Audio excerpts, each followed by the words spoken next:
Hey guys, I hope you're having a great week. Today I wanted to talk to you about making a living with music, and specifically I wanted to kind of walk you through how I've been able to make a living over the years, as well as offer a little bit of advice to any of you guys out there who are maybe looking to pursue a career in music yourself. The reason I wanted to cover this topic is because I feel like there's just still not a lot of great information out there about this, and this is one of the biggest questions that I've seen you guys asking me over the years, and honestly something that my own friends and family still have no idea like how this works for me and everything. So I just wanted to walk you through this because I know when I was starting out, I really had no idea about all the different opportunities that were available to musicians. I really thought that the only way I could make a living was through either teaching or joining an orchestra, and I wasn't planning on being a musician at all. I actually had a completely different day job. I'll get into that a little bit later, but my point is I just feel like there's not a lot of great information out there, so I just kind of wanted to share some of my learnings with you guys in case this is helpful for any of you.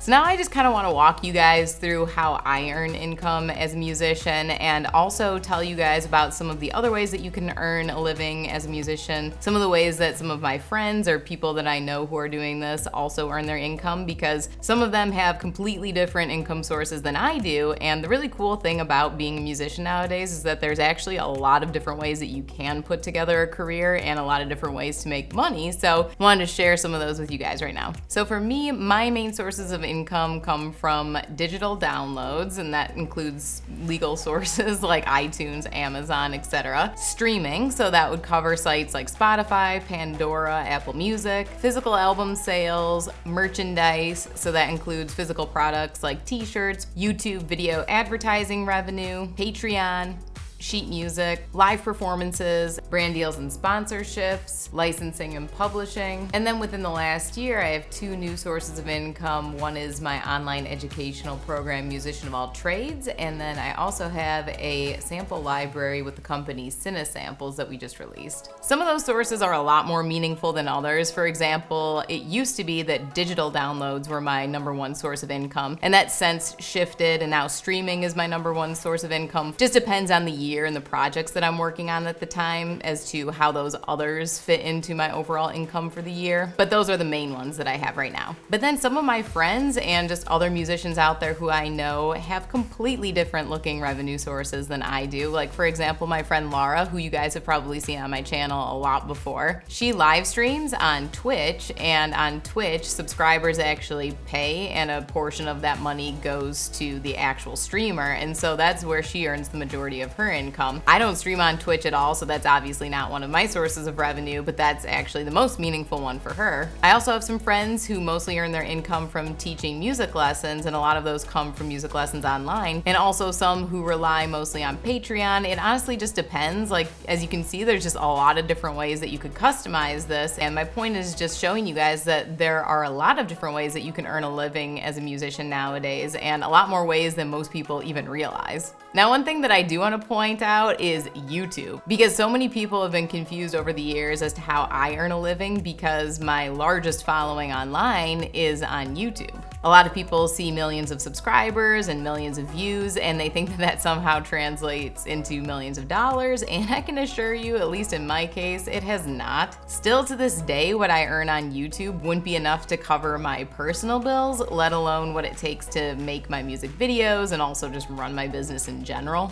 YouTube keeps 45% of everyone's advertising revenue off the top, so that's not just for me, that's for literally everyone on the site. And since I do a lot of cover songs, music publishers take anywhere from an additional 15 to 25% on top of that. So you can see that if you're a musician doing cover songs, you're not walking away with very much money from advertising revenue. That being said though, YouTube has been an absolutely incredible and vital part of building my career. And even though it hasn't brought in the most money, it's absolutely what helped me be discovered by people who then went and purchased my music or streamed it on sites elsewhere that did pay better. ever. So I'm obviously super grateful for it still. I don't want it to sound like I'm complaining about it, but it's just one of those things where I've used it in a different way in my overall business than as a way to actually earn a lot of income, if that makes sense. And I just wanted to say that because I do think that nowadays especially a lot of people go into YouTube and thinking that they're gonna just make tons of money because maybe they see some other people on the platform having a lot of success, but I think it's pretty rare that YouTube could be your only source of income as a musician. And that's something else I wanted to touch on. As a piece of advice, I do think that musicians nowadays shouldn't just focus on one source of income, but try and build multiple different sources of income. I think for most of us, it's pretty vital to have more than one source if you want to be making a good living with this. And really that's pretty cool because the more you build different sources of income, the more stable your career is actually going to feel. Having more than one reliable source of income, especially if it's passive income, which there are a lot of sources of passive income available to musicians, means that you just have a lot more stability in your career because your earnings can't just all disappear overnight.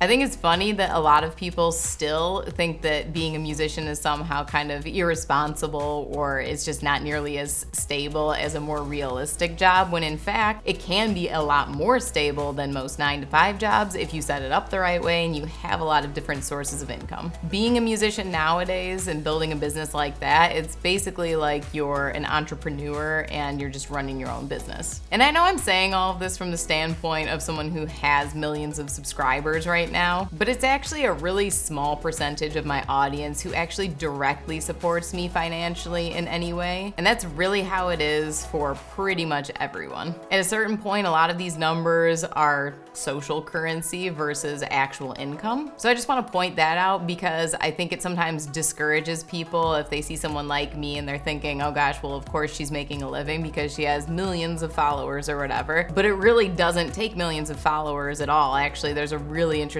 article I'll link down in the description below if you guys want to check it out. It's called 1,000 True Fans. It'll give you a much different perspective on the amount of people that you actually need to earn a living doing something creative online. And obviously my earnings now are a lot different than they were back in 2010 when I started my YouTube channel. When I started, I had a day job and I was just doing YouTube on the side, mostly just for fun. I mean, I thought maybe eventually I'd be able to make a little bit of extra income on the side with it or something like that. But at the time, I had no way to earn a living with it. It wasn't until 2012 when I released my first album, Gaming Fantasy, that I actually started earning any money with this. And at that time, when I released that first album, I wasn't making much more than I was at my day job, but I was just so beyond thrilled at that point that I was able to make anything doing something that I loved, and it was enough for me to justify pursuing this still as a full-time career path. And since then, almost now a decade later, I have 10 different albums out, over 30 different singles, lots of different products. I've been able to try a lot of different things in my career. And so obviously now I'm in a different place financially than I was when I first started out. But my point is that you don't need to have some sort of huge following to be making a living doing this. I have millions of subscribers now, but I didn't back then. But since my overall audience has continued to grow and people keep discovering me on sites like Spotify and Apple Music, and I have more music available, I am earning a lot more now than I used to with things like streaming and digital sales. And one more thing I wanted to mention, and this is something that I struggled with a lot when I was first starting out, and I know a lot of other artists struggle with, and that is